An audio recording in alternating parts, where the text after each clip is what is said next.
So this is a question that I get asked every once in a while, and it usually comes with people that are either pretty young, like about my age, or maybe even a little bit younger, or they just have this kind of mindset inside of their head that money doesn't really like grow on trees. Money's hard to make. You have to be rich to be successful, and they're transitioning into business, into the real estate wholesaling business.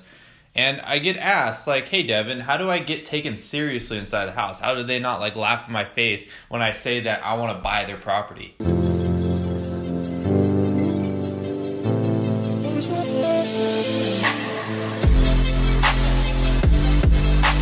Hey, what's going on, everyone? Devin Knupp here, back at you with a brand new video. And I'm going to be talking about how to get taken seriously in just about any situation, but specifically when you're trying to buy real estate as a real estate wholesaler or try to wholesale the deal. How do you get taken seriously inside of the house? And like I said in the intro, it's like usually people that are younger, or they just never had a lot of money in their lives, or just never seen a lot of money and don't really understand like how easy it is to acquire wealth, to purchase real estate if you really wanted to.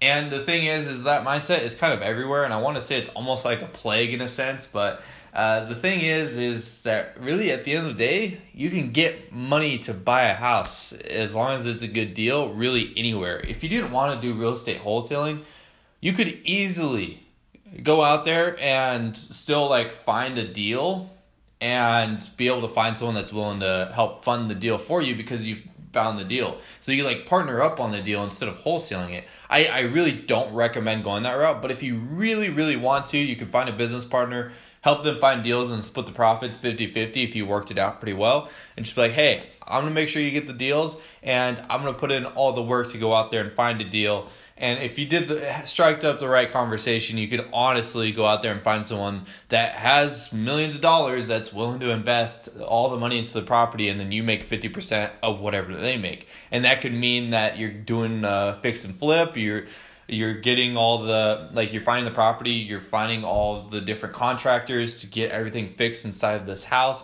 and they just have to supply you with the money. You can get paid out for that. Or another way as well is that you find this property, you get it tied up and everything, and buy it and turn it into a rental property. None of this really requires age. All it really requires is finding a really good deal. No one cares about how old you are when you find a really good deal. Maybe they'll be a little bit more impressed if you're like, let's say 18 years old, and you're like, hey, I found this deal that's like 50 cents on the dollar. And everybody would just be like, oh my gosh, that's crazy. Let's do something with it. And you don't have to wholesale a house. You could like literally buy houses with people if that's what you want to do. I really don't recommend it though. It's just I don't like that route. Maybe if you're a little bit further down in your career as a real estate wholesaler and have gotten a little bit more experience and you've built up some capital from a couple of wholesale deals. But like I said, it's totally possible. Now, I want to segue back this into like how to get taken seriously.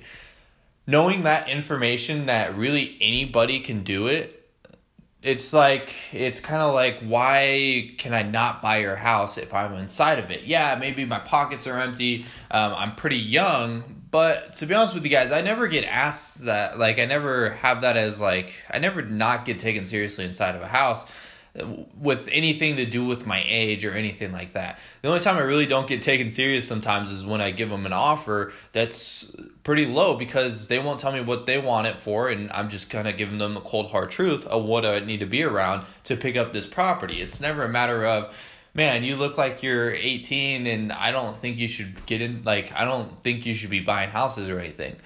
I just show up there kind of with some confidence. And even when I was getting started, I even explained like, hey, I don't know exactly what I'm doing, but I really want to, like, I've always wanted to get into real estate. I have mentors now that help me out, or I know exactly what I need to do if it really ever comes up. But you never really need to explain yourself.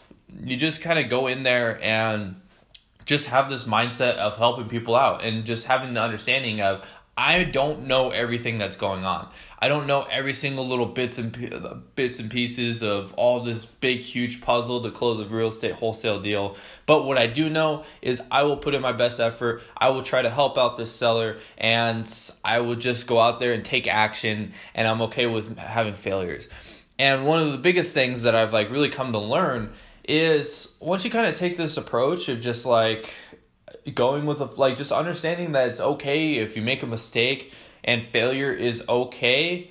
Honestly, like the stress in my life has decreased so much. I never even worry about what the seller thinks. If a seller is ever like, you're too young, I don't want to do business with you, don't do business with them. You don't have to do business. Like, I would never want to do business with that person. I would rather prove them wrong as to why they should have done business with me than just being like trying to do business with that person.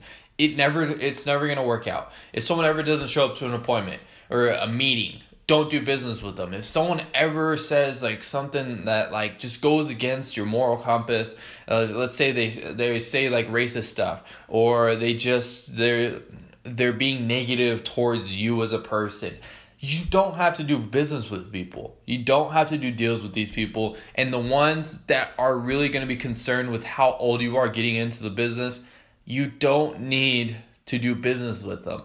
There's thousands of other people out there that are willing to sell their house at a discount with you, and all they need is someone that's willing to help them out. And really all that it takes is just building rapport with them, building up a relationship with that person, and just trying to help them out. Like, honestly, if you built up like a really good friendship, like let's say that you have a friend, the friend that's trying to sell their house, and who cares, maybe they're like 40 years old or whatever, they're like a good family friend, and you just tell them, hey, I'm like getting into real estate. I know what I'm like, I kind of know what I'm doing. This might be my first deal, so kind of bear with me. And this is what we're going to do. We're going to sign this contract. We're going to go to the title company, and then we're going to get all the papers moved forward and everything. And I got to take this I got to give you an earnest money deposit. If you tell someone like all those like three things, honestly, they're going to think like, wow, you know exactly what you're doing. Because most people, they don't know every single bits and piece of how the wholesaling, like selling a house process goes. That's like how it goes for every house. But if you just say that, people will put confidence in you. They're like, wow, you know what you're talking about. You may be pretty young, but you know what you're talking about. And the reason why I use like a family member is because you, like a family friend or something, is because you've built up a lot of like, there's just a relationship there that's been built up over time. And so you got to kind of treat these sellers that you come across kind of the same way, like they're a friend. They don't have to be, obviously, it's totally up to you. But if you become a friend with them and kind of build up this relationship, it's just like, let's say if like you have like a family friend that you've always hung out with in your life, if you were to ever try to do something with, like, if you were to say that you do something and then kind of prove it just a little bit by saying that you know about something and being able to move it forward that way, that's just the same exact thing with some random person. Just build up the relationship, get them to trust you and respect you, and everything else will kind of just move itself forward. So at the end of the day, you don't really have anything to fear about your age or your money. Neither of those things matter, and I've kind of helped prove the point inside of here. I did my first wholesale deal when I was at the age of, it was technically 18, but I turned 19 when it closed and everything. So, I mean, if I can do a deal at the age of 18, anybody can do a deal at the age of 18. It's just a matter of just kind of confidence and just being willing to move forward, take action, and have failure. And I'm not saying lie to this person whatsoever. Lie to the seller or lie to buyers or anything like that. It's just, I would like just go and tell them exactly kind of the position that you're coming from. Don't ever really tell someone like the exact wholesaling process unless they kind of already know a gist of real estate. And that's another hard lesson to learn. So I don't really feel like explaining that whole thing inside of this video. I've explained it in many other videos on why you shouldn't tell somebody about the wholesaling business to a seller. But just kind of tell them that, like, hey, I'm a real estate investor. I'm just getting started, but I know that, like, whatever happens at the end of the day, we're going to make it work. I got a good title company that's going to be able to help us out. and they're going to kind of walk us through the process. And you can just explain, hey, this is my first deal. I've never done a deal before, but I'm willing to take every step necessary that we need to go take action. Obviously, don't let people take advantage of you or anything, but that's kind of my gist of what to do when you have no money or you are younger and you feel like you can't get taken seriously inside of the real estate business. So anyways, go check out this video real quick. I'll go see you guys inside of there. But thank you guys so much for watching today's video. Like always, I'll see you all tomorrow. Peace.